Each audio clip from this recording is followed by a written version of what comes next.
Okay, well, that was kind of bunk, but what are you gonna do? I stopped by that lovely old lady's house that I was gonna interview with, but in the time it's been since I last spoken to her, she decided that she doesn't like publicity. She doesn't really want to talk. I asked her if she would ever help cooking dinner or anything, because I'm in culinary. I wouldn't mind helping her out. I'm gonna climb up on this. Or something, just hanging out and whatever. And she didn't really want it. She said it was nice to meet me, but she doesn't want anybody over and stuff. Well, I guess that's understandable. Real shame though. Or want to hear stuff about her husband and stuff in her life. But hey, what are you gonna do? She didn't want to do it.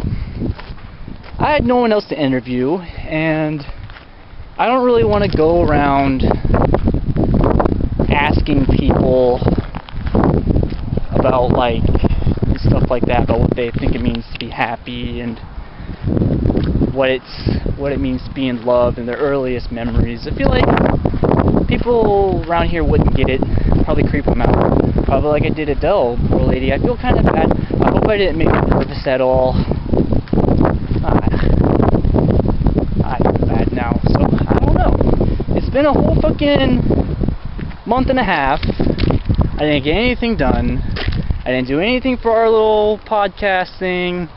Feel bad. I don't know what to do. So, I don't even know if I can see myself in the camera very well. So now I'm just walking on these train tracks, wondering what to do, where to go. I can end up talking about a bunch of nonsense. Guess maybe I could answer my own questions. Answer your question? I don't know. I feel like I busted at a blackjack table. I thought I was doing good, and then I freaking got a 22, and now look what happens. Well, so freaking gloomy out. It's raining past 2 days. Now it decided to stop. So it's all gray and lovely. Something interesting about weather. I love how adverse the effects of weather can be on people. Like, people don't like sunny days, and so they go out when it's all gloomy or it's dark because it makes them happy, and they like gloomy days because it makes them all feely. And it's just interesting how that happens. Right now, I don't know what it is about gloominess, but it always makes me want to go for a walk. So it's probably why I'm going for a walk. The big tower thing, or radio tower, I don't know. So this is going to be half me talking bull crap and a bit of a tour of what's along the train tracks in my town. Some broken glass there, cool. I used to collect broken bits of glass, and I would file down the sharp edges, and I would just have all these glass pebbles for no reason. And when we lived in Florida, we found this warehouse. It wasn't really a warehouse, it was more like an RV garage in the middle of the woods. No ways to get back there, because it was all fenced off with barbed wire and stuff. And we broke through the barbed wire, and we started going there, and no one was ever there. There was no proof of anyone being there for years. So we took some patio furniture there, set it all up, had a couple of couches, had a Lazy Boy recliner that we put up on this platform, so it was raised above everybody else. And whoever bought the bag of weed for us to go there and smoke would sit in that Lazy Boy, and there was a big kick drum, whatever, that was on it was in the warehouse, and put that in an oil drum on top of it, and we would hit it with this mallet we made. And well, that lady was just looking at me funny. That made me really nervous. Walking around, recording myself and talking must look weird. This is what I don't like about this area. Try to do anything that's I don't know, anything at all really that's different than what everyone's used to, and they just don't have it, won't have it.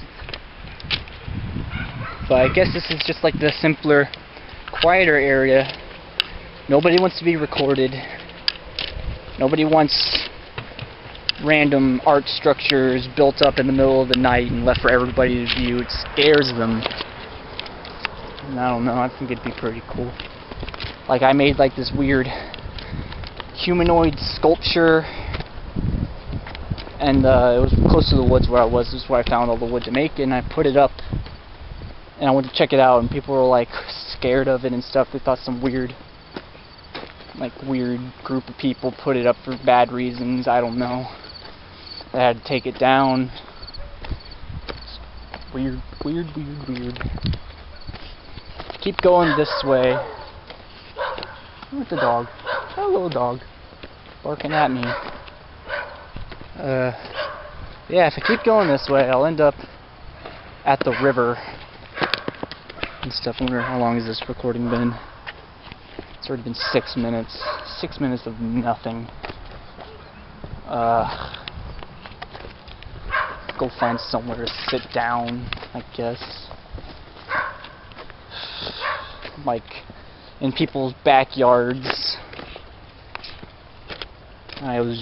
What was I even talking about? The warehouse? Yeah, the warehouse.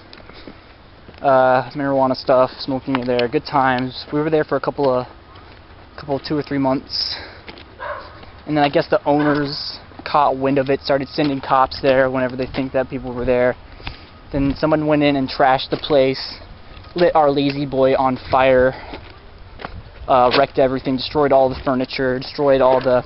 We had like a lot of bottles set up and stuff that looked cool. They were like blue and green and stuff. We liked it. Had candles on them. They smashed all those. There was a tree that came in through the sky, through the roof. So it made like a skyline, whatever, sunroof. The tree would like stick down to it, and there was like leaves stretching down. It was really cool. It felt like we were like in some post-apocalyptic place. And it was beautiful. We spent a lot of time there, even when we didn't have weed. It was nice to just have a place to go hang out away from everybody except us. And sort of whatever form of meditation you would call that. Kind of miss the place. Only place I really miss in Florida. Real shame. I went back there a few days before I left. And it was really like emotional and stuff, because I realized all my friends had moved away and were gone. And I was the last one. Well, Andy didn't leave yet. I left first and then I came back. Whatever.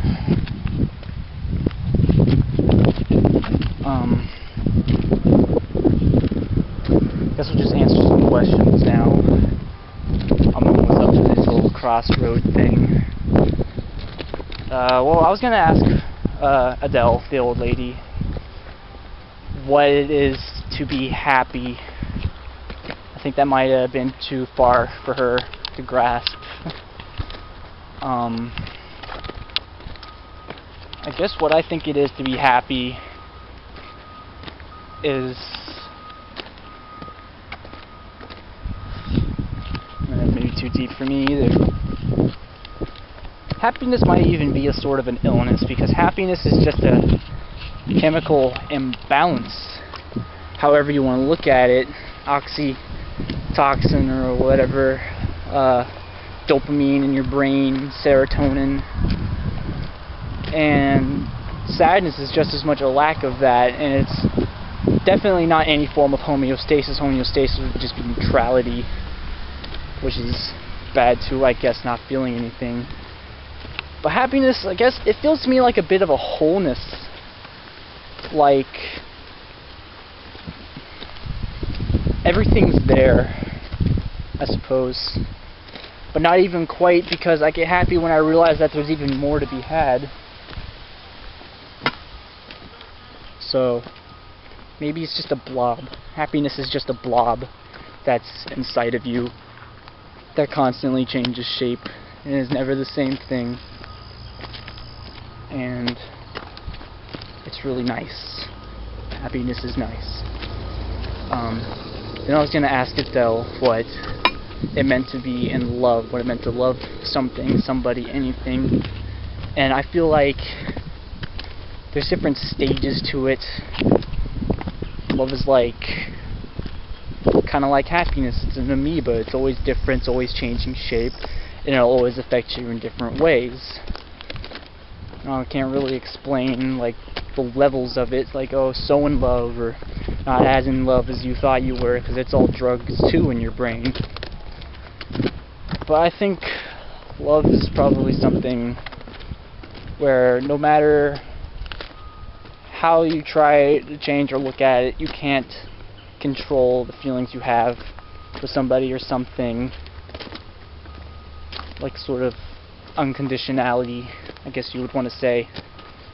You have no choice over it. That's what love is. Love is forceful, uncontrollable. But I guess if you try hard enough, you can make it not happen anymore. I don't know.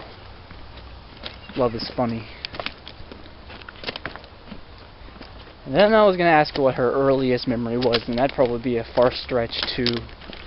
She was about halfway through her 8th decade. But my earliest childhood memory probably be just a fuckload of oysters right here.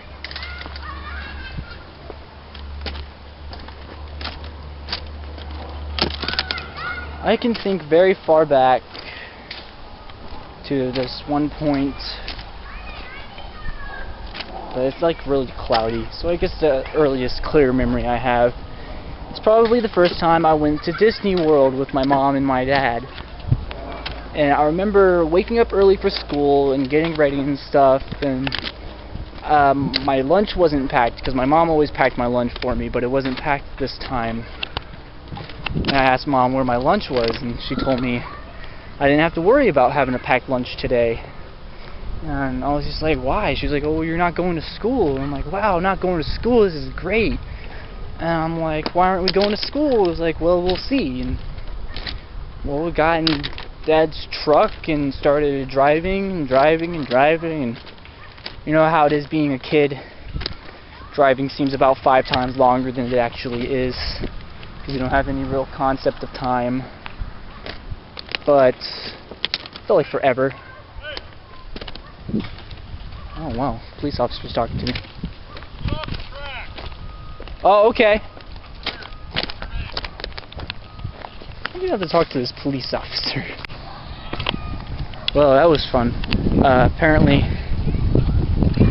he stopped me. Apparently, there's been a few complaints that were issued because I was walking on the railroad tracks, and that's a no-no, so I'm not going to do that anymore. He was like, what, are you just walking down these train tracks, just recording yourself? I'm like, yeah, I'm doing a vlog for me and my buddy, you know. This lady was going to interview and stuff, she didn't want to anymore, so that's sad, and yeah, stuff like that.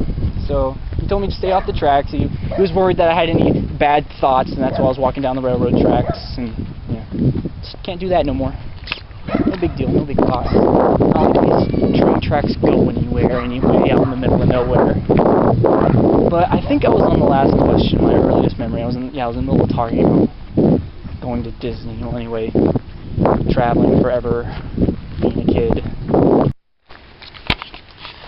Well, ran out of space on the memory card a bit ago. Stopped by some buddy of mine. Got a little buddy now, following me around. Little gremlin. Anyway, I don't know where I was in the last video. I have no idea where it cut off. I was talking about Disney, remembering shit, having the map, it raining, going to places, meeting Goofy, meeting Pluto, riding the Dumbo ride, riding the teacups. Yeah, that stuff. That's as far back as I think I can really remember. Otherwise, everything's just kind of fragments and it's not really clear and worth talking about. I vaguely remember having a swing hit me in the face and busting my lip open when I was 2 years old. Yeah, that's about it, as far back as I can remember. And I guess that clears that all up. That's now 9 minutes of video of bullcrap. And now for your mission. and or John's, whoever decides to take it. What do you think they should do? You don't know. Well, that's handy. Well, I wanted you to like have a video of you playing. Oh, it's still recording. Playing chess with somebody in public. That'd be cool, but that'd be kind of a boring video as long as it would take for a chess game. I don't know. I can't think of anything. Yep, they have my bike. Do they? Oh, there they are. Some other kids. There's Tom. Tom doesn't see me. Here we're supposed to bake something. Gonna run out of time here. Supposed to bake something. Bake something, I guess. Make some cookies, make some muffins, make some cinnamon rolls. Muffins. Talk about what you think it is to be happy. And what circles mean to you. And how much triangles suck. And that's the video. It's done. I'm gonna do some editing. Yay. There you go. Bye.